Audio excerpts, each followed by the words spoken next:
ساتواں پارہ سورہ انعام آیت نمبر 93 تک گفتگو ہو چکی ہے۔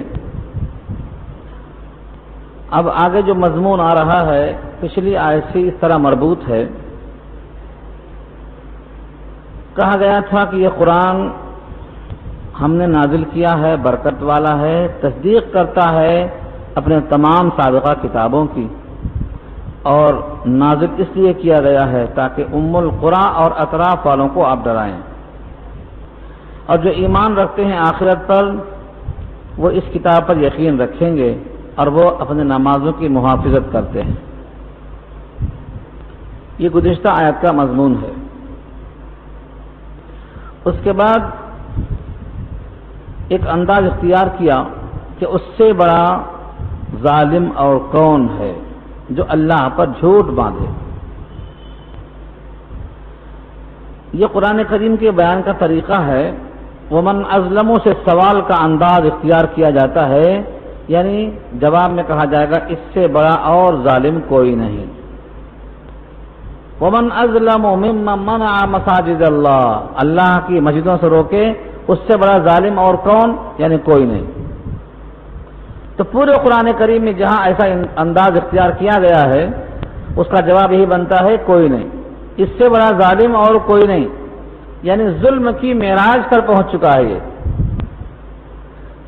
یہ اس واسطے کہا گیا کہ کفار قریش میں سے جتنے منہ اتنی باتیں، کسی نے کہا یہ اللہ کا کلام نہیں ہے، یہ تو گڑھ کے پیش کیا جا رہا ہے، جیسا کہ اوپر آیت آئی ہے ما انزل اللہ ولا بشر من شیء، اسی رکوع میں اللہ نے کسی بشر پر کچھ بھی نازل نہیں کیا۔ اس جملے کا مطلب کیا ہوا کہ یہ کلام گڑھا ہوا ہے۔ اس کا جواب دیا گیا ہے یہ ومن اظلم ممن افترى علی اللہ کذبا، اس سے زیادہ ظالم اور کون ہو سکتا ہے جو اللہ پر جھوٹی بات گڑھ کر پیش کر۔ ایک یہ ہو گیا۔ دوسرا ایک قول تیسرے آدمی کا تھا، اس نے کہا کہ مجھ پر بھی وہی آتی ہے۔ چنانچہ نبی صلی اللہ علیہ وسلم کے زمانے میں 2 جھوٹے نبیوں کا قتل کیا گیا، مسلمہ کذاب کا، اسود انسی کا، اور پیشین گوئی یہ ہے کہ 30 جھوٹے نبی میری امت میں پیدا ہوں گے۔ اب تک کتنے پیدا ہوئے، کتنے مارے گئے، کتنے باقی ہیں، یہ تفصیل میں جائے بغیر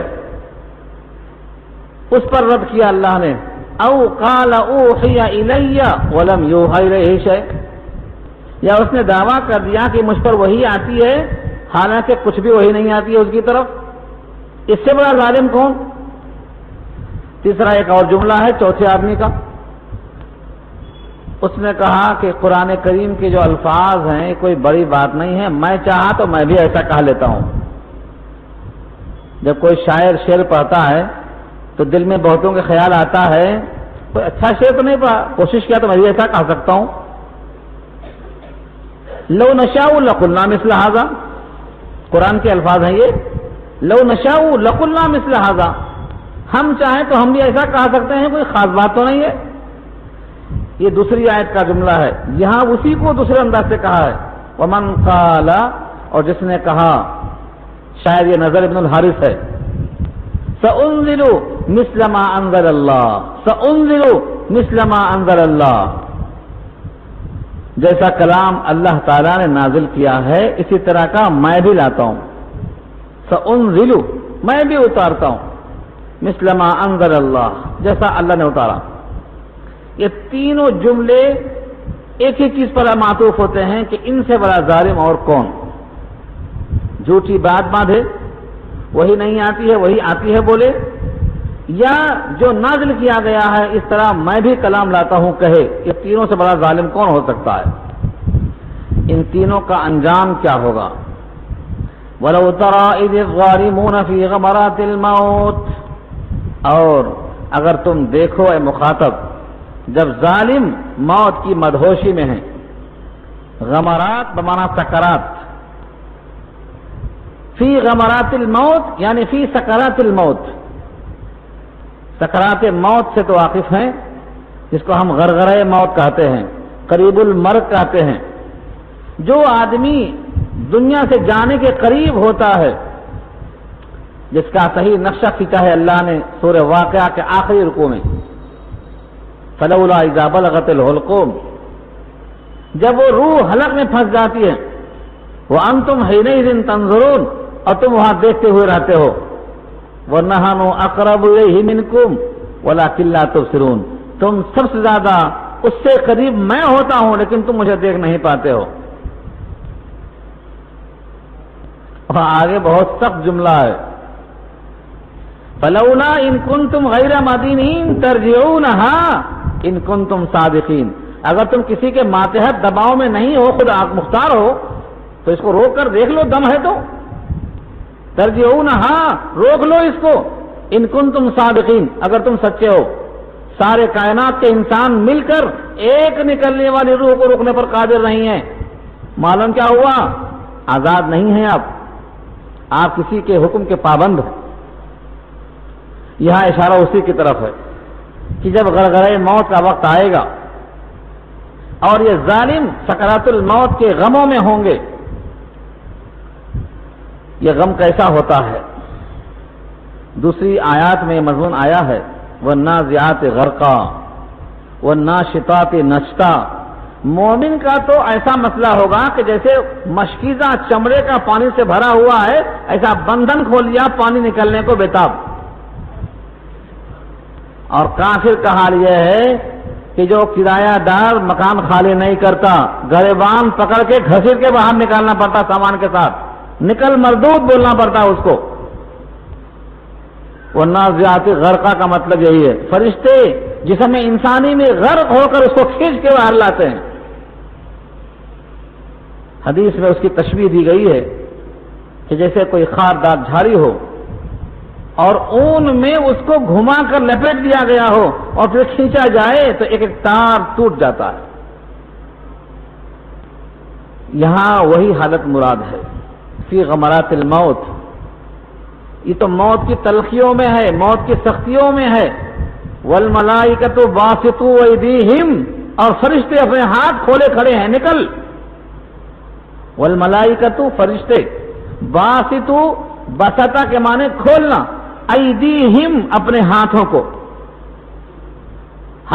کھول کر تیار ہے، نکل۔ آگے جملہ ہے اخرجوا انفسکم، نکالو خود کو باہر۔ جیسے کوئی غصے میں کہتا ہے باہر نکلو دیکھ لیں گے، بس وہی انداز یہاں ہے، اخرجوا انفسکم، نکلو باہر۔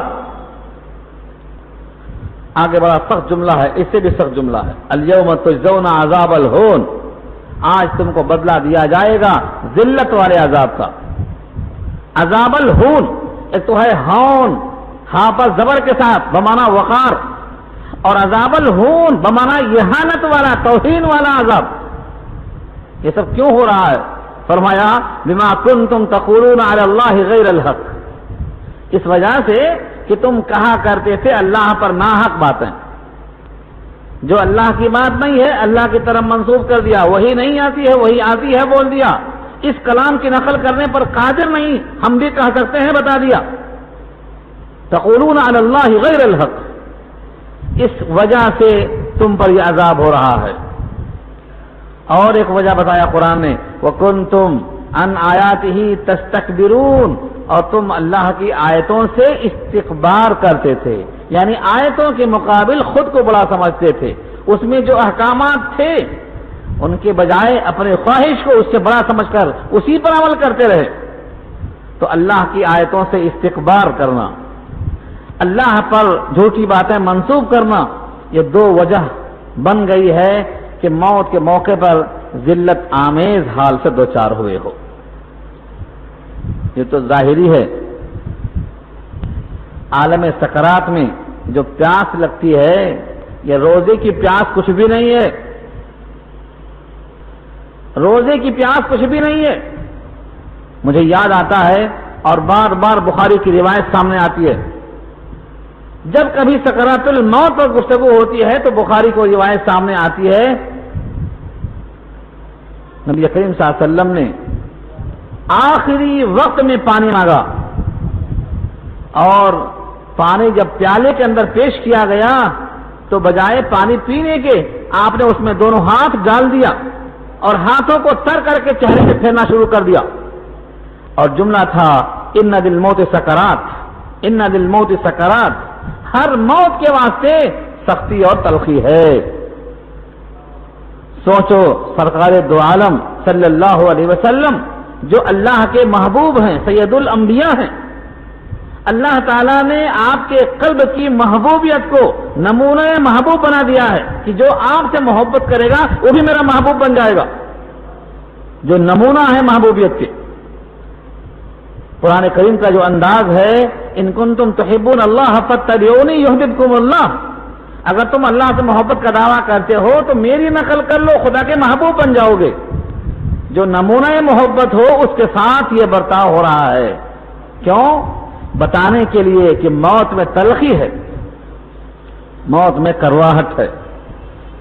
اس پر اگر واقعات سناؤں، قصص سناؤں، منظر الموت پڑھو، مرنے کے بعد کیا ہوگا، تذکرۃ الروح، تذکرۃ القبر، کتاب الروح، اتنی کتابوں کے کتنے واقعات ہوں گے، یہ سب سامنے رکھو آپ۔ واقعات میں گئے بغیر قرآن کریم کی آیتوں سے یہ بات واضح ہوتی ہے کہ سکرات الموت حق ہے، اور اس سے بچنے کے واسطے ایک ہی راستہ ہے کہ اللہ کی رضا حاصل کرو۔ نبی صلی اللہ علیہ وسلم نے اس موقع پر کہا تھا، میری امت پہ جو تلخیاں ڈالنا ہے وہ میرے سے ادا کر لو، امت کو چھوڑ دینا۔ امت کے واسطے نبی صلی اللہ علیہ وسلم بے چین تھے۔ تلخی موت سے بچنے کے لیے، سکرات الموت سے بچنے کے لیے جو بندہ اپنی موت کو یاد کرے گا اور اپنی آخرت کی تیاری میں لگا رہے گا اور قبر کے عذاب کے لیے سورہ ملک سمجھ کر پڑھتا رہے گا اور پیشاب کے چھینٹوں سے بچتا رہے گا، چغلی اور غیبت سے بچتا رہے گا، یہ سب وقت سے پہلے بتا دیا گیا ہے۔ جو چاہتا ہے کہ میری قبر میں روشنی رہے، قرآن کریم کا ورد کرتا رہے، غریبوں پر خیرات کرتا رہے۔ قرآن کریم نے واضح کیا ہے بہت سے ایسے اعمال ہیں جن کی روشنی قبر میں ہوتی ہے۔ تو اللہ کی آیتوں سے تکبر درست نہیں، اللہ کی طرف غلط بات کو منسوب کرنا درست نہیں، وہی نہیں آتی ہے تو پیغمبر بن کر جھوٹا دعویٰ کرنا درست نہیں، اور کوئی بات اللہ کی طرف منسوب کرنا جھوٹی جو جرم ہے۔ یہیں سے ایک بات اور نکلتی ہے، پوری آیت ہو گئی، پہلا جملہ جو ہے کہ اس سے بڑا ظالم کون جو اللہ پر جھوٹی بات منسوب کر دے۔ ذہن میں رکھ کر سوچو، قرآن کریم کی تشریح جو نبی صلی اللہ علیہ وسلم نے کیا ہے وہی صحیح ہے۔ اگر کوئی کہے کہ قرآن تو آسان ہے، ہم بھی تشریح کریں گے، اور کسی آیت کی تشریح ایسی کر دیا جو اللہ کی پسندیدہ بات سے میل نہیں کھاتی، یعنی قرآن کریم کی ایک آیت کی تشریح نبی صلی اللہ علیہ وسلم نے ایک کیا اور کسی نے دوسری کر دیا۔ حدیث میں آتا ہے اپنی رائے سے جس نے قرآن میں کہا، من قال برأیہ، اپنی رائے سے کہا اور سچ کہا تب بھی گناہگار ہے۔ اپنی رائے سے کہا اور سچ کہا تب بھی گناہگار ہے۔ اس کو وہی کہنا چاہیے جو نبی سے منقول ہے۔ اس کا مطلب کیا ہوا؟ جو لوگ قرآن کریم کی تفسیر خود کرتے ہیں اور یہ خیال نہیں کرتے کہ اس آیت کی تشریح نبی سے منقول کیا چلی آتی ہے، وہ کتنے بڑے مجرم ہیں یہاں سے اس کا اندازہ کر سکتے ہیں۔ مجرم کیسے ہوئے؟ کیونکہ اس آیت سے جو اللہ کی مراد ہے اس سے الگ مطلب بیان کرنا، تفسیر کہتے ہیں بیان و مراد المتکلم۔ یہ کلام اللہ کا ہے، متکلم اللہ ہے، اللہ کی مراد اس کلام سے کیا ہے، اس کا نام تفسیر ہے۔ اور بیان و مراد المتکلم میں اپنی رائے ظاہر کر دینا متکلم کی رائے سے انحراف ہے، اسی کا نام تفسیر بالرائے ہے۔ اسی لیے امت نے کہا ہے کہ ایسا شخص گناہگار ہے اسی آیت کی وجہ سے۔ قرآن کریم کی تشریح کرتے ہوئے اس کا خیال کریں کہ اس آیت کی تشریح نبی نے کیا کی ہے، جس پر یہ آیت نازل ہوئی ہے، جن سے صحابہ نے پوچھ کر حاصل کیا ہے، حالانکہ ان کی زبان مادری تھی۔ تو تفسیر آسان نہیں ہے، نصیحت کے لیے قرآن آسان ہے، ایک آیت ہے سورہ قمر کی جس سے لوگوں کو دھوکہ ہو رہا ہے. فرقہ اہل قرآن بار بار اس آیت کی دہائی دیتا ہے، وہ بھی سن لیں آپ. وَلَقَدْ يَسَّرْنَا الْقُرْآنَ لِلذِّكْرِ فَهَلْ مِن مُدَّكِرٍ سورہ قمر میں 4 دفعہ آیا ہے. ہم نے قرآن کو آسان کیا ہے نصیحت قبول کرنے کے لیے، کیا تم میں کوئی ہے نصیحت قبول کرنے والا؟ سورہ قمر میں مختلف نبیوں کا ذکر ہے. حضرت نوح کا ذکر ہے، ان کے ساتھ پورا کشتی کا واقعہ اشاروں میں آیا ہے. عاد اور سمود کا ذکر ہے، قوم لوط کا ذکر ہے. ان چاروں پر اللہ کا عذاب آیا ہے.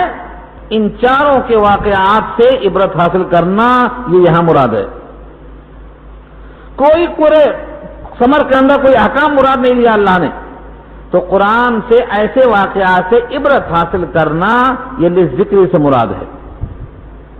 ورنہ قرآن کریم میں جو آیتیں اجتہاد کا تقاضا کرتی ہیں، جن آیتوں میں احکامات ہیں، 500 آیتوں میں جو احکامات ہیں، ان احکامات کو ہر کس و ناقص کے واسطے آسان نہیں کیا گیا ہے. اس کے واسطے تو زندگی ختم ہو جائے تو کافی نہیں ہے. تو نصیحت کے لیے آسان ہے. قوم عاد پر عذاب آیا، کیوں آیا عذاب؟ ڈر جانا، یہ نصیحت ہے. قوم لوط پہ عذاب کیوں آیا؟ اس غلطی سے باز آنا، یہ عبرت ہے. حضرت نوح کے لوگ جو کشتی سے باہر تھے سب غرق ہو گئے، عبرت ہے. فاعتبروا یا اولي الابصار، یہ ہے نصیحت. اس کے لیے قرآن آسان ہے. کوئی ہے نصیحت پکڑنے والا؟ یہ سوال کیا اللہ نے اس آیت میں. وہاں احکامات مراد نہیں ہے کہ جو چاہیں جس آیت کا جو مطلب نکال لیں، ایسا نہیں ہے. قرآن کریم کی آیتوں کی تشریح میں بعض موقع پہ اشکال ہوا ہے. حضرت عروہ نے عائشہ سے پوچھا ہے، میری خالہ بتائیے اس آیت کا مطلب کیا ہے؟ وہ عربی جانتے تھے، کچھ نہ کچھ ترجمہ کر سکتے تھے، کچھ نہ کچھ بول سکتے تھے، لیکن کہا نہیں بھانجے اس کا مطلب یہ نہیں ہے. سورہ یوسف کا آخری رکوع آپ غور سے پڑھ لیں. وَظَنَّوْا أَنَّهُمْ قَدْ كُذِبُوا، کذبوا بغیر تشدید کے ہے یا کذبوا تشدید کے ساتھ ہے، معنی بدل جا رہے ہیں. عروہ کی ایک رائے، عائشہ کی ایک رائے وہاں موجود ہے. اس طرح قرآن پاک میں سینکڑوں جگہ ہیں جہاں لوگوں نے رک کر پوچھا ہے. اگر منمانی کرنے کا حق ہوتا تو پوچھنے کی ضرورت کیا تھی؟ آپ نے وہ سمجھا، میں نے یہ سمجھا، نہیں چلتا. تو جن کتابوں کے مقدمے میں یہ لکھا ہے کہ میں نے کسی کا لحاظ نہیں کیا، جو سمجھا وہ لکھ دیا، یہ گمراہی کی بنیاد ہے. اگلی آیت اللہ تعالیٰ فرماتے ہیں وَلَقَدْ جِئْتُمُونَا فُرَادًا كَمَا خَلَقْنَاكُمْ أَوَّلَ مَرَّةٍ وَتَرَكْتُمْ مَا خَوَّلْنَاكُمْ وَرَاءَ ظُهُورِكُمْ وَمَا نَرَى مَعَكُمْ شُفَعَاءَكُمُ الَّذِينَ زَعَمْتُمْ أَنَّهُمْ فِيكُمْ شُرَكَاءُ لَقَدْ تَقَطَّعَ بَيْنَكُمْ وَضَلَّ عَنْكُمْ مَا كُنْتُمْ تَزْعُمُونَ. یہ دنیا میں جو متکبر تھا، دنیا میں جو ناحق باتیں کہتا تھا، اللہ کی آیتوں سے تکبر کرتا تھا، اس بندے سے بظاہر خطاب ہے، اگرچہ یہ حال سب کا ہونے والا ہے. کیا ہے؟ اور البتہ تحقیق تم ہمارے پاس آئے نا، جئتمونا آئے نا ہمارے پاس. وَلَقَدْ اور البتہ تحقیق، جئتمو نا مانے ہمارے پاس، آئے نا ہمارے پاس. کیسا آئے؟ فرادا، تنہا تنہا. کما خلقناکم اول مرہ، جیسا کہ تم کو ہم نے پہلی بار پیدا کیا تھا. تنہا آئے تھے ماں کے پیٹ سے، جیسے ماں کے پیٹ سے تنہا برآمد ہوئے تھے، ایسے ہی قبر کے پیٹ سے تنہا میرے پاس آئے. یہاں پر صاحب جلالین لکھتے ہیں علامہ سیوطی کہ ناخون بغیر کٹے ہوئے، ختنہ بغیر کیے ہوئے، اور جسم پر کوئی لباس بغیر پہنے ہوئے آئے نا، جیسے ننگے ماں کے پیٹ سے برآمد ہوئے تھے، ایسے ہی قبر سے تم آئے. ناخون نہیں کٹے ہیں، بال نہیں کٹے ہیں، ختنہ نہیں ہوا ہے، کپڑے جسم پر نہیں ہے، اس حال میں آئے. کما خلقناکم کی تشریح میں لکھا ہے علامہ سیوطی نے، پہلی بار جیسا پیدا کیا تھا، پہلی بار پیدا کیا تھا تو مٹھی بند ہو کے پیدا ہوا تھا، اب دنیا سے جب گیا ہے تو مٹھی کھول کے گیا ہے، کچھ بھی نہیں ہے اس میں. کما خلقناکم اول مرہ. اس آیت کے علاوہ اور اس قسم کی بہت سی آیتیں قرآن کریم میں ہیں. ان کو سن کر جناب عائشہ نے سوال کیا تھا، اللہ کے نبی سب ننگے ہوں گے؟ یہاں تو جسم کا حصہ کھل جائے تو شرم آتی ہے. پوری دنیا کے انسان جمع ہوں گے، ساری عورتیں سارے مرد جمع ہوں گے، علی رؤوس الاشہاد، سب کے سامنے بغیر لباس کے کیسے کھڑے ہوں گے؟ کتنا بے حیائی کا منظر ہوگا. جناب عائشہ کے اس حیرت پر سوال کیا. جناب عائشہ کے سوال پر وہاں کسی کو کسی کی طرف دیکھنے کی فرصت کہاں ہوگی؟ نفسی نفسی کا عالم یہ ہوگا. سب سے پہلا لباس ابراہیم علیہ السلام کو پہنایا جائے گا، اس واسطے کہ ان کو اللہ کی خاطر کپڑا نکال کر آگ میں پھینکا گیا تھا. اس کے عوض میں پہلا لباس ان کو دیا جائے گا. کوئی کسی کی طرف نہیں دیکھے گا، سب نفسی نفسی کے عالم میں ہوں گے. اور اللہ فرمائیں گے بے لباس، بغیر ختنہ کے، بغیر ناخون کے، اس حالت میں فرمائیں گے وَتَرَكْتُمْ مَا خَوَّلْنَاكُمْ، جو تم کو ہم نے خول پہنایا تھا تم چھوڑ کے آئے نا. وَتَرَكْتُمْ، تم نے چھوڑ دیا کیا؟ مَا خَوَّلْنَاكُمْ. خول اردو میں استعمال ہے، اوپر سے کوئی چیز ڈال دی جائے اس کو خول کہتے ہیں. اسی طرح خَوَّلْنَاكُمْ، تمہارے اوپر جو ہم نے خول ڈال دیا تھا. اللہ اکبر. خول کسی چیز کا بھی ہو سکتا ہے، مال اور دولت کا، لباس کا، عزت کا، جتنی چیزوں سے انسان ڈھانک لیا اپنے آپ کو، یہ سب اس کے لیے خول ہیں. بڑی حویلی خول ہے، اس کے عزت کے لیے ہے. اس میں سے نکال کے چلا گیا تو کیا چھوڑ کے گیا؟ خولناکم، تمہارا خول چھوڑ دیا. ہمارے اردو میں محاورہ استعمال ہے سانپ نے کیچل چھوڑ دیا. کبھی سانپ کا کیچل دیکھا ہے؟ شہر میں کہاں دیکھتے ہوں گے؟ چلو گاؤں کبھی گاؤں کی حالت دیکھو. گاؤں میں کتنا کم علمی ہے، کتنی جہالت ہے، کتنی غربت ہے، کتنا افلاس ہے اور کتنا بے دینی ہے. لیکن سانپ کا کیچل انہیں معلوم ہے. سانپ اپنے جسم کے اوپر کا حصہ اتار کے نیا لباس پہنتا ہے. اس کو بولتے ہیں سانپ کا کیچل چھوڑنا. پورا اوپر کا ایک کور نکل جاتا ہے. جیسے آدمی کے بدن سے کبھی کبھی کھال نکلتی ہے، نئی کھال آتی ہے، اوپر کی کھال بھکو کے نکل جاتی ہے، لیکن سانپ کی پوری کھال ایک سم نکل جاتی ہے. اللہ فرماتے ہیں وراء ظہورکم، اپنے پیٹھ کے پیچھے تم نے خول چھوڑ دیا نا. بڑا محل تھا چھوڑ کے آئے، بڑی جائیداد تھی چھوڑ کے آئے، بڑا کنبہ تھا چھوڑ کے آئے، بڑے عمدہ لباس سے چھوڑ کے آئے. عجائبات میں ان کے لباس آج سجا کے رکھے گئے ہیں جو یہاں کھول چھوڑ کے چلے گئے. اور دنیا میں کوئی انسان نہیں ہے جو اس مرحلے سے نہیں گزرے گا. جس لباس میں ہے وہ لباس چھوڑ کے جائے گا. اسی واسطے مجھے یاد آتا ہے اب ایسے کرنے کے بعد حضرت عمر کپڑا لے کر پہنچے. اب ایسے کرنے نے کہا یہ کپڑا مجھے ضرورت نہیں ہے، کیونکہ میرے جسم پر جو کپڑا ہے وہ جسم ڈھانپنے کے واسطے کافی ہے. اور رہا سوال مضبوطی کا، پرانے ہونے کا، تو اس کپڑے کی تو گارنٹی ہے کہ گھنٹہ 2 گھنٹہ رہے گا، لیکن جس جسم پر کپڑا ہے اس کی گارنٹی نہیں ہے کہ گھنٹہ آدھا گھنٹہ رہے گا. ہوا نکل گئی انسان ختم ہو گیا. تو انسان کا خول کبھی تکبر کا ہوتا، کبھی گھمنڈ کا ہوتا، کبھی مالداری کا ہوتا، کبھی علم کا ہوتا، کبھی ڈگریوں کا ہوتا، کبھی منصب کا ہوتا، کبھی بادشاہت کا ہوتا. یہ سارے خول چھوڑ کر آئے تم.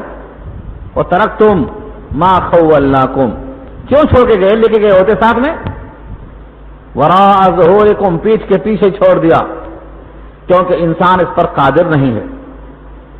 جیسے ماں کے پیٹ سے نکلنے کے بعد بچہ کسی شے پہ قادر نہیں ہے سوائے رونے کے، ایسے ہی جو قبر میں جانے والا ہے یہ روح نکلتے ہی اپنی آنکھ نہیں بند کر سکتا. منہ کھلا ہے تو کوئی دوسرا آنکھیں بند کرے گا. دونوں پاؤں اکڑنے کے خوف سے انگوٹھا دوسرا کوئی باندھے گا. جو آج اپنے غسل پر قادر نہیں ہے، اپنے کپڑا بدلنے پر قادر نہیں ہے، وہ انسان کو تکبر زیبا نہیں ہے. اللہ یہاں نصیحت فرماتے ہیں تاکہ بندہ سدھر جائے. ایک اور دماغ میں سودا ہے لوگوں کے، کائنات میں کوئی شفیع، کوئی مونس و غمخوار مل جائے گا، چارپائی پر رکھ کر لے جاتے ہیں لوگ، ان میں کوئی نہ کوئی ہمارا غمخوار مل جائے گا۔ یہ تو مشہور روایتوں میں سنتے ہیں آپ، لیکن یہاں آیتوں میں دیکھ لیجئے، اللہ پوچھتے ہیں وَمَا نَرَى مَعَكُمْ شُفَعَاءَكُمْ، اور ہم نہیں دیکھتے ہیں تمہارے ساتھ تمہارے سفارشیوں کو، الَّذِينَ زَعَمْتُمْ، جن کے بارے میں تمہارا گمان تھا، انہم، کہ بے شک وہ لوگ، فیکم شرکاء، تم میں شریک ہیں اور تم میں دخیل ہیں۔ کہاں ہیں وہ؟ کدھر ہیں وہ؟ پوری دنیا میں جن کو تم نے سمجھ رکھا تھا کہ خدائی میں شریک ہے، خدائی میں دخیل ہیں، طاقتور ہیں، ہم تو کسی کو نہیں دیکھتے، کون ہے تمہارے ساتھ؟ وَمَا نَرَى مَعَكُمْ شُفَعَاءَكُمْ، تمہارے سفارشیوں کو ہم تمہارے ساتھ نہیں دیکھتے ہیں، الَّذِينَ زَعَمْتُمْ، تمہارا زعم تھا، تمہارا گمان تھا، أَنَّهُمْ فِيكُمْ شُرَكَاء، کہ بے شک وہ لوگ تمہارے بارے میں شرکت رکھتے ہیں، کچھ کہنے کی مجال رکھتے ہیں۔ لَقَدْ تَقَطَّعَ بَيْنَكُمْ، تحقیق کے منقطع ہو گیا تمہارے درمیان تعلق، وَضَلَّ عَنْكُمْ مَا كُنْتُمْ تَزْعُمُونَ، اور گم ہو گیا تمہارا وہ دعویٰ جس کا تم گمان کیا کرتے تھے۔ ختم۔ سفارش ہوگی مگر کب ہوگی؟ میں نے یہ بات پہلے بھی کہی ہے قرآن کریم کے حوالوں سے، نمبر 1، سفارش کرنے والا اللہ کی اجازت پا جائے، نمبر 2، جس کی سفارش کرنا ہے اس میں کم سے کم درجے میں ایمان پایا جائے۔ ایمان وہ نہیں دنیا میں جو ہے بوقت موت ایمان ہو، بحالت ایمان موت آئے، وہ ایمان مراد ہے۔ دنیا میں بہت سے لوگ ایمان پر ہیں لیکن خاتمہ ایمان پر نہیں ہوتا۔ بہت سے لوگ ایسے ہیں جن کا واقعہ قرآن نے خود بیان کیا ہے، قرآن نے خود بیان کیا، ایمان پر تھے لیکن بعض اعمال کی نحوست ان کا ایمان خراب کر کے چلی گئی۔ تفصیل چاہیے؟ سورہ توبہ کی آیت نمبر 75، 76، 77، 3 آیتیں پڑھ لینا کھول کے، میں ادھر جاؤں گا تو یہاں رہ جائے گا۔ یہ مثال ہے اس کی، مومن ہیں، نبی کی صحبت میں ہیں اور نبی ان کے حق میں دعا کرتے ہیں، لیکن نیت خراب ہو گئی تو ایمان چلا گیا۔ آیت نمبر 75، 76، 77، وَمِنْهُمْ مَنْ عَاهَدَ اللَّهَ لَئِنْ آتَانَا مِنْ فَضْلِهِ، یہاں سے پڑھ لیجیے 3 آیتیں، تمثیل ایک جگہ نہیں کئی جگہ، اور حدیثوں میں بے شمار واقعات ملیں گے آپ کو۔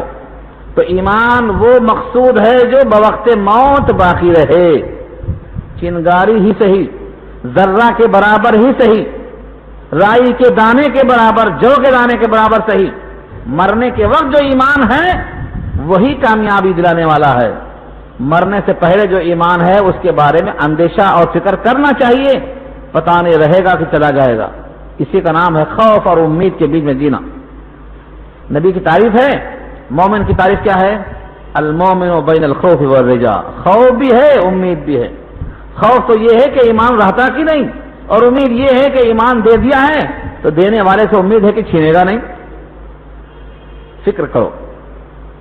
علامہ ابراہیم بلیاوی فرمایا کرتے تھے کہ آگ کا ڈلا یہ مثل ہے ایمان کے، آگ کا ڈلا، اس پر ہوا دیتے جائیں تو تازہ رہتا، چمکتا رہتا، کلر باقی، تپش باقی، سوزش باقی، اور ہوا دینا بند کر دیے تو راکھ کی تہ جم جاتی ہے، ایک پر دوسری، دوسری پر تیسری، اوپر سے تہ پر تہ راکھ جمتے جمتے نیچے سے وہ آہستہ سے بجھ جاتا ہے۔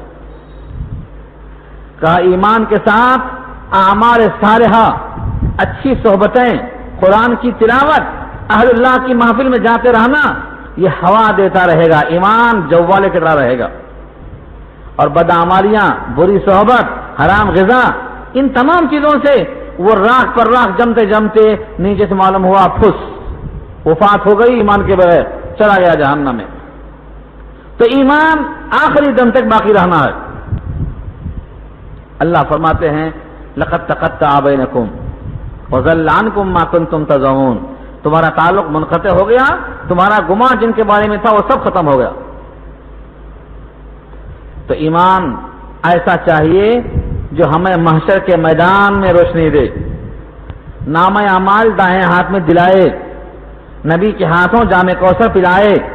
ایمان ایسا چاہیے جس کا اجر اللہ سے ملنا واجب ہو جائے، ایسا ایمان چاہیے۔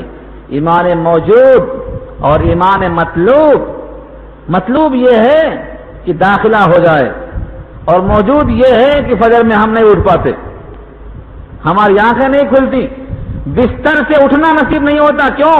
یہ ایمان کی کمزوری ہے۔ ایمان پختہ ہوتا تو فجر کے واسطے نہیں، رات میں اللہ کے شوق میں اٹھ کے کھڑے ہو جاتے، اذان تو بہت دیر میں ہوگی، راز و نیاز ہوتا، سجدے میں آنسو گرتے، اس سجدے کے آنسوؤں پر سوائے اللہ کے کسی کی نگاہ نہ پڑتی۔ تو ایمان مطلوب یہ ہے اور ایمان موجود یہ ہے۔ وہ صحابہ کا ایمان تھا کہ کھجور چوس کر لڑتے تھے، اور ہمارا ایمان یہ ہے کہ شہری کھا کے بھی روزہ رکھنے کو روتے ہیں، روزہ رکھنے کو روتے ہیں، لڑنے کو بہت دور کی بات ہے۔ تو رونا نہیں چاہیے، اللہ کے فیصلوں پر راضی ہونا چاہیے۔ یہاں سے اللہ نے اپنا تعارف کروایا، پھر تعارف کروایا۔ قرآن کریم کی اتنی آیتوں میں اللہ کا تعارف، اللہ کی معرفت کہ بندہ بھٹکنے نہ پائے، بڑے پیارے انداز میں۔ تم کسی کو سفارشی کیا بناؤ گے؟ میرے ہی قریب آ جاؤ، میں تمہارے سے اتنا قریب ہوں، میں خود تم پہ مہربان ہوں، تمہارا انتظام میں کرتا ہوں، تمہارے کھانے کا، پینے کا، سونے کا، رہنے کا، چلنے کا، ہواؤں کا ہر انتظام تو میں کرتا ہوں۔ تم کسی اور کو سفارشی لے کے آنے کی کیا ضرورت ہے؟ کیا میرا رحم و کرم کسی سے کم ہے؟ میری قدرت اور اختیار کسی سے کم ہے؟ کیا میری محبت و چاہت کسی سے کم ہے؟ کیا میری عطائیں تم پر جو پہلے سے ہیں کسی سے کم ہیں؟ تم مجھ سے کیوں مایوس ہو؟ اللہ کا تعارف اللہ کی زبان سے خود سنو۔ اللہ فرماتے ہیں ان اللہ فارق الحب والنوا، بے شک اللہ پھاڑنے والا ہے۔ حبن کے معنی دانا، چنے کا دانا، گیہوں کا دانا، سرسوں کا دانا، جتنے بھی غلے ہیں ان کو حبن کہتے ہیں۔ الحب دانا، والنوا گٹھلی، چاہے گٹھلی کھجور کی ہو یا آم کی گٹھلی ہو یا کوئی اور گٹھلی ہو سکتی ہے۔ اس گٹھلی کو زمین میں پھاڑنے والا، اس دانے کو زمین میں پھاڑنے والا کون ہے؟ کوئی کائنات میں ہے دعویٰ کرنے والا؟ ان اللہ خالق الحب والنوا، بے شک اللہ پھاڑنے والا ہے دانے کو اور گٹھلیوں کو۔ کسان دانا ڈال کے آ جاتا ہے، باغبان گٹھلی کو زمین میں ڈال کے آ جاتا ہے، لیکن پھاڑتا کون ہے؟ ایک مقام پہ اللہ نے پوچھا ہے، دوسری آیت آئی ہے افرأیتم ما تحرثون اانتم تزرعونہ ام نحن الزارعون، تم کو پتا بھی ہے تم جو دانا لگا کے کھیتی میں آتے ہو اس سے زراعت تم کرتے ہو کہ ہم کرتے ہیں؟ سورہ واقعہ پڑھ لو، اسی میں ہے یہ آیت افرأیتم ما تحرثون اانتم تزرعونہ ام نحن الزارعون۔ اس سے دانے کو پھاڑنا، گٹھلی کو پھاڑنا ہمارا کام ہے، جبکہ اس زمین میں اتنی قوت ہے کہ تمہارا جسم جب رکھا جاتا ہے تو مٹی کھا جاتی لیکن دانے کو نہیں کھا سکتی۔ کیوں؟ خدا کا حکم۔ تم اپنی چھری سے ہزاروں کو ذبح کر لیتے ہو، ابراہیم کے ہاتھ سے اسماعیل کا گلا نہیں کر سکا، خدا کا حکم۔ کتنے گھر جل جاتے ہیں آگ سے لیکن ابراہیم آگ میں نہیں جلتے، خدا کا حکم۔ اسی پانی میں، نیل میں فرعون کا لشکر ڈوبتا ہے اور اسی پانی کو اللہ دیوار بناتا ہے موسیٰ کے لیے، خدا کا حکم۔ اللہ کی شان ہے یہ۔ تو تمہارا جسم تو زمین کھا جائے گی لیکن تمہارے لیے تمہاری قسمت کا دانہ جو تم ڈالتے ہو خدا کے حکم سے نکلے گا، اور وہ دانہ اتنا باریک کوپل کے ساتھ اٹھتا ہے کہ مسل یہ تو ختم ہو جاتا، اتنا نازک ہے۔ والذی اخرج المرعى فجعلہ غثاء نحوا، اس کو دانے کو اٹھایا، شباب پلایا۔ تم کو بھی تو دانے سے شباب پلایا، فجعلہ غثاء نحوا، اسے بھی کوڑا کر دیا اور تم کو بھی کر دے گا کوڑا کر، جانا ہے نیچے۔ تو اللہ کے پاس سے روح آئی ہے، روح جائے گی، جسم یہاں سے بنا ہے یہاں رہ جائے گا۔ پہلا تعارف اللہ کا یہ دوسرا یخرج الحی من المیت و مخرج المیت من الحی، وہ نکالتا ہے زندے کو مردے سے اور نکالنے والا ہے مردے کو زندے سے. اللہ اکبر. جاندار چیز کو بے جان سے نکالتا ہے، بے جان چیز کو جاندار سے نکالتا ہے. انڈے کو مرغی سے نکالتا اور مرغی کو انڈے سے نکالتا. گٹھلی سے درخت کو نکالتا اور درخت سے گٹھلی کو نکالتا. شان ہے مرد. اس میں کون اصل ہے کون نقل ہے سوچ کے دماغ تھک جائے گا آپ کا. گٹھلی اصل ہے کہ درخت اصل ہے؟ کہیں گے پہلے گٹھلی ہے پھر درخت ہے. دوسرا کہے گا پہلے درخت ہے پھر گٹھلی ہے. قیامت تک حل نہیں ہوگا مسئلہ. کیوں؟ دونوں اسی کے حکم سے. هو الاول والآخر والظاہر والباطن. وہی اول و آخر ہے، وہی ظاہر و باطن ہے، وہ ہر شے پہ قادر ہے. اس کے ہوتے ہوئے تم کدھر بھٹک رہے ہو؟ آگے خود سوال کیا اللہ نے. ذالکم اللہ، یہ ہے تمہارا اللہ. فانا توفکون، پھر تم کہاں بھٹکتے چلے جا رہے ہو؟ توفکون کے معنی الٹے چلنا، کہیں اور جا رہے ہو تم. اس خدا کو چھوڑ کر، اس کتاب کو چھوڑ کر کدھر جا رہے ہو؟ اور آگے فرمایا فالق الاصباح، صبح کو پھاڑنے والا. فالق اوپر آیا تھا نا، فالق الحب، وہی فالق یہاں بھی ہے، پھاڑنے والا. کس کو؟ اصباح، صبح کی جمع ہے. ایک صبح دو صبح نہیں، رات کی تاریکی کو ایسا پھاڑ کر اس کے اندر سے صبح کی روشنی لانے والا کون ہے؟ فالق الاصباح، صبح کی روشنی اللہ لاتے ہیں. کائنات میں کوئی دعوے دار پیدا نہیں ہوا آج تک. وجعل اللیل سکنا، اور بنایا رات کو سکون کا ذریعہ. میں صرف لفظوں کے ساتھ ہوں، تشریح میں گئے تو بہت طویل بحث ہے اس کی. بنایا اللہ نے رات کو سکن. سکن کے ترجمے ہیں، مسکن کہتے ہیں سکون پانے کی جگہ. مسکن سکون پانے کی جگہ، سکینہ جس سے سکون حاصل ہو. تو اللہ نے رات کو بنایا ہے سکنا، راحت کی چیز. راحت کہاں کہاں ملتی ہے؟ 3 جگہ اللہ بیان کرتے ہیں کہ ملتی ہے. ایک تو رات میں ملتی ہے. دن بھر سو جاؤ مگر رات کی 1 گھنٹے کی نیند کے برابر نہیں ہو سکتا. جبری نیند طاری کرتے ہیں. آپ جگنا چاہو، بیٹھنا چاہو، لیکن ایک حد پر آنے کے بعد جبری نیند طاری ہو جاتی. یہاں کی ٹرینوں میں بھیڑ میں آدمی ادھر پاؤں ادھر ہاتھ پار آ جا، بے خبر ہو جاتا خود سے، کدھر ہاتھ گیا کدھر پڑ گیا، ناک سے کیا بولا منہ سے کیا بولا، ببرایا کیا خواب میں، کچھ بھی نہیں یاد رہتا. جبری طاری کرتا ہے. اور یہ نیند نہ ہو تو انسان پاگل ہو جائے. وجعلنا نومکم سباتا، تھکان کو دور کر کے تازہ دم کر دیتا ہے. تو نیند رات میں گہری آتی ہے دن کے مقابلے میں. ہاں دن میں بھی سوتے ہو. وَمِن رَحْمَتِهِ جَعَلَ لَكُمُ اللَّيْلَ لِتَسْكُنُوا فِيهِ وَالنَّهَارَ مُبْصِرًا. سورہ قصص میں اللہ فرماتے ہیں رات اصل سکون کے لیے ہے، دن میں بھی سو جاؤ کوئی بات نہیں. قیلولہ ہے، سنت ہے، اشراق کے بعد آرام سنت ہے، لیکن اصل نیند کا وقت تو رات ہے. نبی نبوت کے باوجود رات بھر کبھی نہیں سوتے اور نہ رات بھر کبھی کھڑے رہتے. ہاں سوتے پھر اٹھتے، پھر سوتے پھر اٹھتے. کیوں؟ جتنا بار بار اٹھیں گے سوئیں گے نس پہ گزرے گا، شاق لگے گا. نہیں سوئے تو شاید تکلیف کم ہو، لیکن سو کے اٹھے تو کچل دیا جاتا ہو. ان ناشئۃ اللیل ہی اشد وطئا واقوم قیلا. رات کا اٹھنا کچل دیتا ہے نفس کو. تو رات کو سکون کا ذریعہ بنایا. اور ایک ہے الا بذکر اللہ تطمئن القلوب، اللہ کی یاد سے قلوب کو چین ملتا ہے. اور تیسری آیت ہے کہ اللہ نے تمہاری خاطر تمہارا جوڑا بنایا لتسکنوا الیہا، تاکہ تم اس سے سکون حاصل کرو. لیکن آج کل اتنا زیادہ خود غرضی چھا گئی ہے کہ آخرت کا تصور کم ہو گیا ہے، اس سے بھی سکون نہیں ملتا. جھگڑا وہاں ہے، جہاں سکون ملنا چاہیے وہاں جھگڑا ہے. کیوں؟ خود غرضی کی وجہ سے. تو 3 مقامات پہ سکون ملتا ہے، رات میں اور بیوی کے ساتھ اور اللہ کی یاد. یہ تینوں چیزیں ہوں تو سکون ملتا ہے. تینوں میں تقسیم ہے لیکن تینوں جمع ہو جائیں تو صحیح سکون ملتا ہے. والشمس والقمر حسبانا، شمس و قمر کو ذریعہ حساب بنایا. حسبان برہان کے وزن پر، غفران کے وزن پر مبالغہ ہے. چاند اپنے منزلوں کو پورا کرتا ہے اور سورج بھی اپنی منزلوں کو پورا کرتا ہے.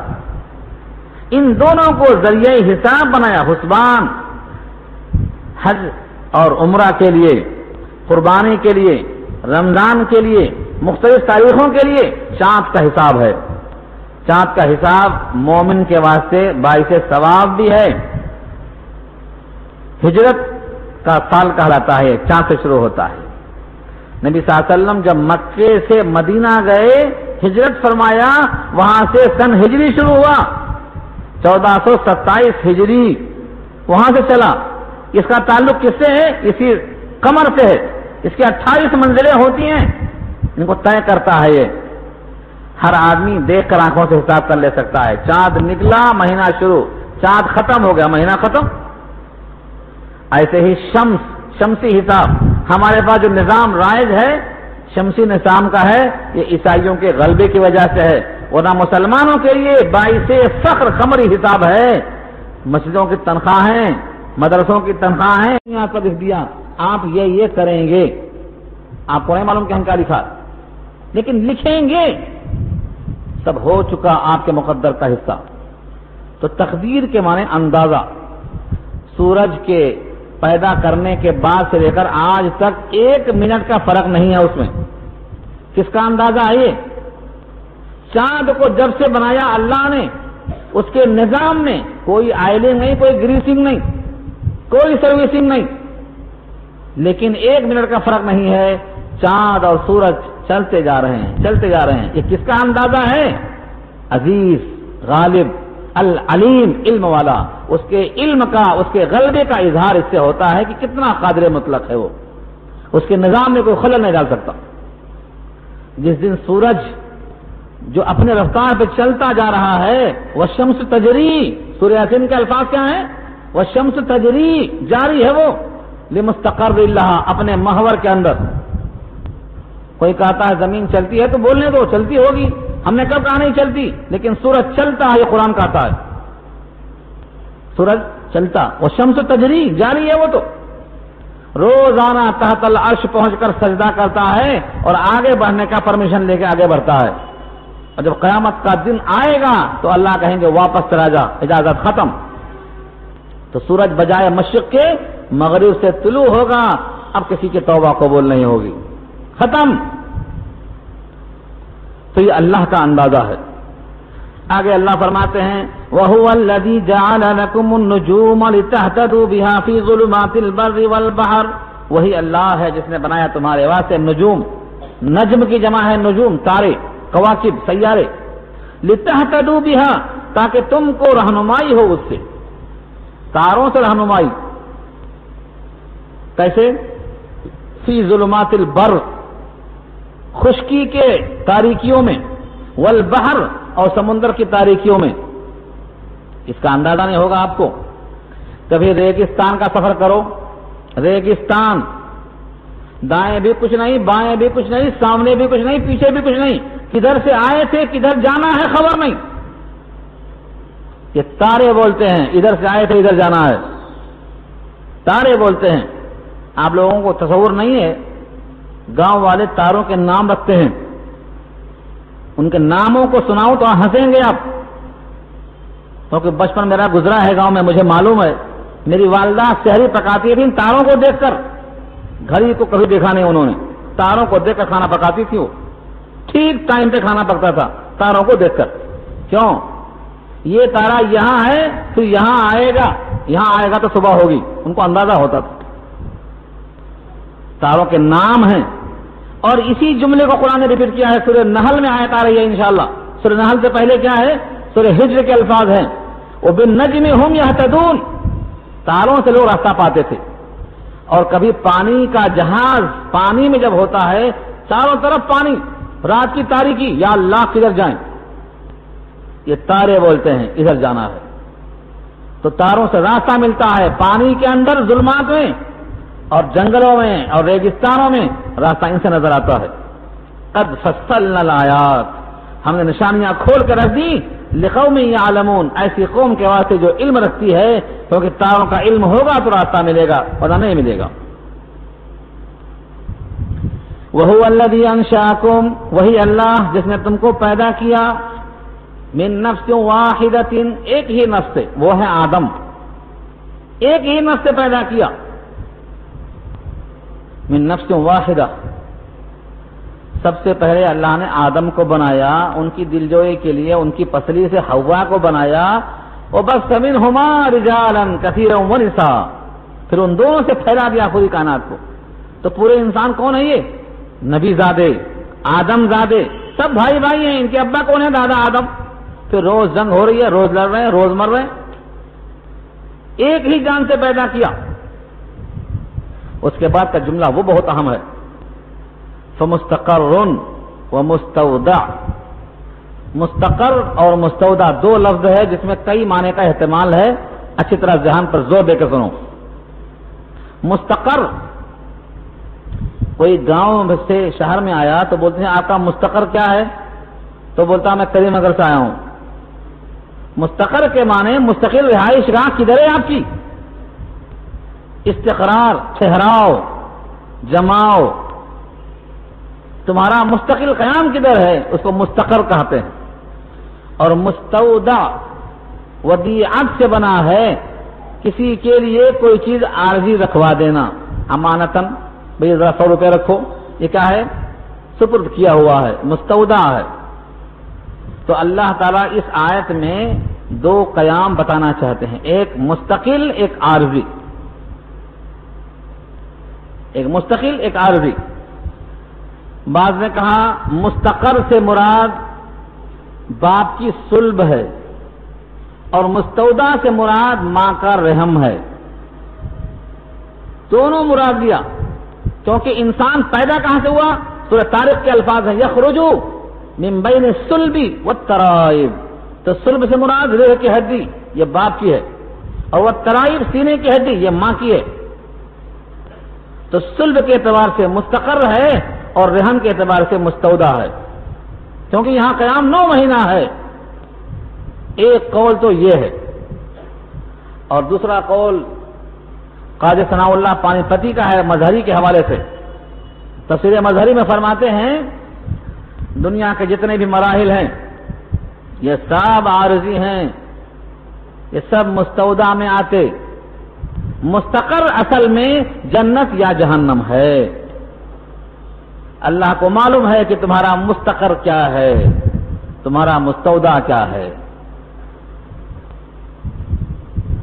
میں مسافر ہوں، نہیں معلوم کہ جانا ہے کدھر، بھٹکتے بھٹکتے آدم کی پشت سے نکلے، یہاں پہنچے ہیں، ابھی منزل نظر نہیں آتی۔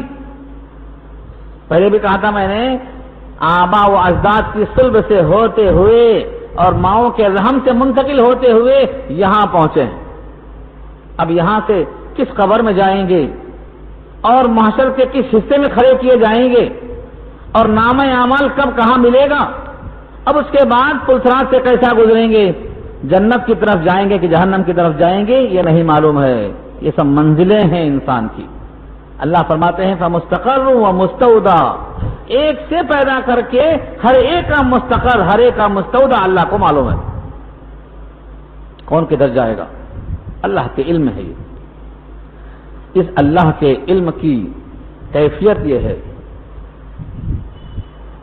کہ بندہ کون سی زمین پہ مرے گا، اس کا بدن کس زمین کے جز کا تیار کیا ہوا ہے، اللہ کے علم میں۔ اور بعض لوگوں نے کہا دنیا کا جو عارضی قیام ہے 100 سال 50 سال، یہ اس کا مستودع ہے، اور قبر کا جو قیام ہے یہ اس کا مستقر ہے۔ یہ سب اقوال ہیں، ان میں سے کوئی قول کسی سے ٹکراتا نہیں ہے، کیونکہ بالآخر اللہ کو ہر موقع معلوم ہے۔ قرآن کریم کی آیت ہے لَتَرْكَبُنَّ طَبَقًا عَنْ طَبَقٍ، پہلے بچہ تھے، پھر ذرا بڑے ہوئے، نوجوان ہوئے، جوان ہوئے، شباب آیا، زوال آیا، یہ سب کیا ہیں؟ درجات ہیں۔ لَتَرْكَبُنَّ طَبَقًا عَنْ طَبَقٍ، کوئی بھی مرحلہ ہو سب اللہ کے علم ہے۔ قد فصلنا الآیات، تحقیق سے بیان کر دیا ہم نے کھول کر نشانیاں اور دلائل لقوم یفقہون، جس میں سمجھ بوجھ ہو۔ سمجھ بوجھ کا مطلب تفقہ ہو، زور دیتا ہو۔ فقہ کے معنی سمجھنا۔ حدیث میں آتا ہے جب اللہ کسی بندے کے ساتھ خیر کا فیصلہ کرتے ہیں تو اس کو سمجھ بوجھ کی توفیق دیتے ہیں، سمجھ بوجھ کی توفیق دیتے ہیں، دین کی سمجھ۔ وَمَن يُؤْتَ الْحِكْمَةَ فَقَدْ أُوتِيَ خَيْرًا كَثِيرًا، جس کو دین کی سمجھ مل گئی بڑا خیر مل گیا۔ تو یہ اللہ کی طرف سے وصول ہے۔ آگے پھر ابھی ختم نہیں ہے تعارف۔ وَهُوَ الَّذِي أَنزَلَ مِنَ السَّمَاءِ مَاءً، وہی اللہ جس نے اتارا آسمان سے پانی، فَأَخْرَجْنَا بِهِ نَبَاتٍ، پھر نکالا ہم نے اس پانی کے ذریعے نبات کل شیء، ہر چیز کا سبزہ، چنے کا سبزہ، گیہوں کا سبزہ، دال کا سبزہ، ارہر کا سبزہ، ہر چیز کا سبزہ ہوگا، نبات کل شیء۔ اس زمین کو پانی کو زمین سے کیا تعلق ہے کہ اس میں قوت نمو پیدا ہو گئی۔ جب پانی زمین پہ برسا تو زمین جو مردہ تھی، دبی ہوئی تھی، اٹھ گئی، ابھر گئی، اور اس کے اندر قوت نمو پیدا ہو گئی۔ ہر قسم کے نباتات کو اللہ نے اٹھا دیا اور ان نباتات کو پھر تقسیم کیا۔ کتنی قسموں میں؟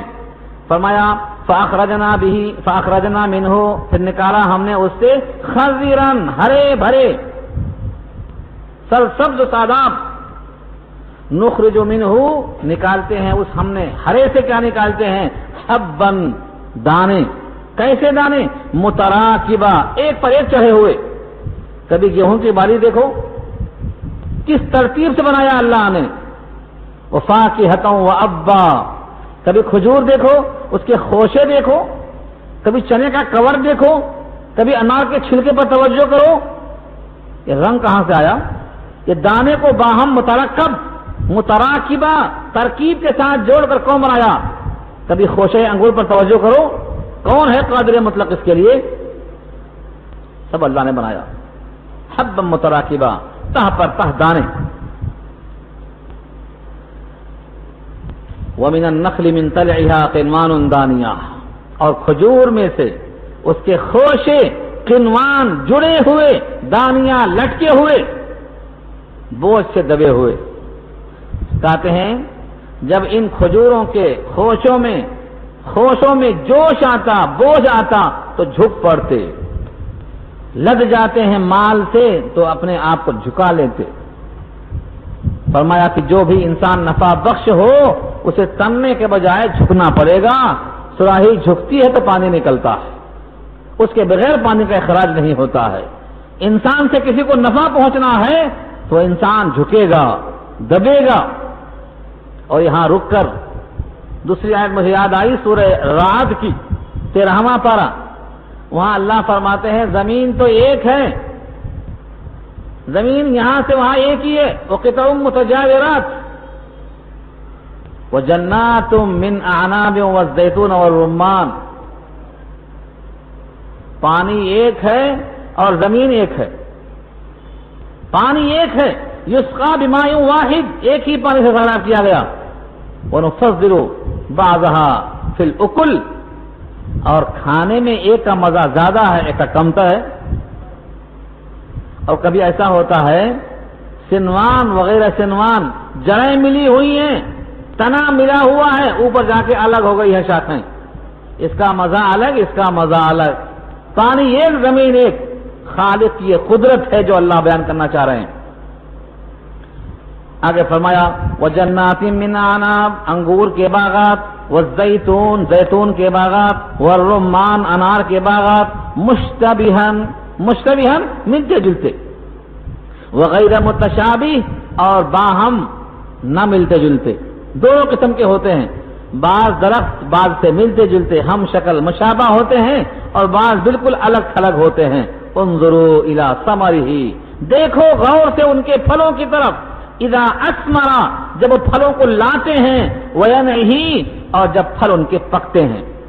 ینعہ کے معنی پکنا۔ ان فی ذلک لآیات، ان فی ذلکم لآیات، بے شک ان تمام پھلوں میں نشانیاں ہیں، لقوم یؤمنون، ایمان والے قوم کے لیے۔ ایمان ہے تو ان میں غور سے دیکھو، اللہ کو نہیں دیکھ سکتے ہو، ان کو دیکھ سکتے ہو، ان کو دیکھ کر خالق کا پتہ چلاؤ۔ تاج محل کو دیکھ کر بنانے والے کی طرف توجہ جاتی ہے، ایسے مصنوعات عالم میں غور کرو کہ اس کا بنانے والا ہے کوئی، وہی ہمارا رب ہے۔ وَجَعَلُوا لِلَّهِ شُرَكَاءَ الْجِنَّ وَخَلَقَهُمْ وَخَرَقُوا لَهُ بَنِينَ وَبَنَاتٍ بِغَيْرِ عِلْمٍ سُبْحَانَهُ وَتَعَالَى عَمَّا يَصِفُونَ، اور بنایا انہوں نے اللہ کے لیے شرکا، کس کو؟ جن کو۔ جن، جنہ جنو کے معنی آتے ہیں نظر نہ آنا۔ جنہ جنو مجن کہتے ہیں، مجنہ ڈھال کو بولتے ہیں، ڈھال۔ چلو جن علیہ اللیل، جب رات ڈھانپ لیتی ہے، رات میں بھی نظر نہیں آتا، ڈھال بھی دشمن کو چھپا لیتی ہے۔ مجنون کو مجنون بھی اسی سے کہا جاتا ہے کہ اس کی عقل چھپ جاتی ہے اس کے جنون کی وجہ سے۔ تو فرمایا جن کو جن اسی واسطے کہا جاتا ہے کہ وہ نظر نہیں آتا، وہ نظر نہیں آتا، ہم کو دیکھتا ہے، ہم اسے نہیں دیکھتے ہیں۔ اس وجہ سے لوگوں نے اسے اللہ کا شریک قرار دے دیا۔ آج جنوں کی پوجا ہوتی ہے، اللہ فرماتے ہیں وَخَلَقَهُمْ، حالانکہ ان کو بھی اللہ نے پیدا کیا ہے، تو وہ تو اللہ کے مخلوق ہو گئے۔ تمہارے اللہ خالق ہیں، اس کے بھی اللہ خالق ہیں، تم نے انہیں اللہ کا شریک کیسے کر دیا؟ وَخَرَقُوا لَهُ بَنِينَ وَبَنَاتٍ، اور بنایا انہوں نے خدا کے لیے بیٹے اور بیٹیاں۔ بعض نے کہا اللہ کو بیٹی ہے، بعض نے کہا اللہ کو بیٹے ہیں، اور بعض نے کہا اللہ کو بیوی ہے۔ سب قرآن میں نقل ہے۔ پورا کلام پاک ختم کر لیے ہوں گے رمضان میں، مگر کہاں ہے کبھی سوچے ہی نہیں ہوں گے، کیونکہ حافظ صاحب جو پڑھتے ہیں وہ انہیں کو معلوم کیا پڑھتے ہیں، کیا پڑھتے ہیں۔ سمجھنے کی نیت تو ان کی ہے ہی نہیں، سمجھانے کے لیے بہت دور کی بات ہے۔ قرآن نے خود کہا ہے، حضرت عزیر کو اللہ کا بیٹا کہا، حضرت عیسیٰ کو اللہ کا بیٹا کہا، فرشتوں کو اللہ کی بیٹیاں کہا، سب رد کیا اللہ نے۔ وَلَمْ تَكُن لَهُ صَاحِبَةٌ، اللہ کی بیوی ہی نہیں تو بچے کہاں سے ہوئے؟ وَلَمْ تَكُن لَهُ صَاحِبَةٌ، اللہ کی بیوی نہیں، لہذا اولاد نہیں۔ لم یلد ولم یولد، نہ جنا جاتا ہے نہ جنا گیا، وہ کسی کی اولاد نہیں، اس کی کوئی اولاد نہیں۔ تو اللہ کے گڑھ کر بیٹے اور بیٹیاں ثابت کیا انہوں نے، کیسے؟ بغیر علم، اللہ کے الفاظ بغیر علم، الالکب، کوئی دلیل نہیں۔ حضرت عزیر کیسے بیٹے ہیں؟ حضرت عیسیٰ کیسے بیٹے ہیں؟ فرشتے اللہ کی بیٹیاں کیسے ہیں؟ الکم الذکر ولہ الانثی، تمہارے واسطے بیٹے اور اللہ کے واسطے بیٹیاں، تلک اذا قسمۃ ضیزہ، تقسیم بھونڈی ہے تمہاری۔ اس آیت پر کئی آیتیں ملیں گی آپ کو۔ اللہ فرماتے ہیں سبحانہ، پاک ہے اس کی ذات، وتعالی، اور بلند ہے، اما یصفون، ان تمام چیزوں سے جو وہ بیان کرتے ہیں، یعنی اللہ ان تمام باتوں سے پاک ہے۔ یہ اللہ کا تعارف ہوا، اللہ کا تعارف ہوا۔ آگے اللہ خود فرماتے ہیں، ابھی جو آیت ہم نے پیش کی ہے، وَلَمْ تَكُن لَهُ صَاحِبَةٌ، یہی موجود ہے، بدیع السماوات والارض انا یکون له ولد ولم تکن له صاحبہ وخلق كل شیء وهو بكل شیء علیم۔ 101 نمبر کی آیت ختم ہو گئی، 102 سے نیا رکو شروع ہو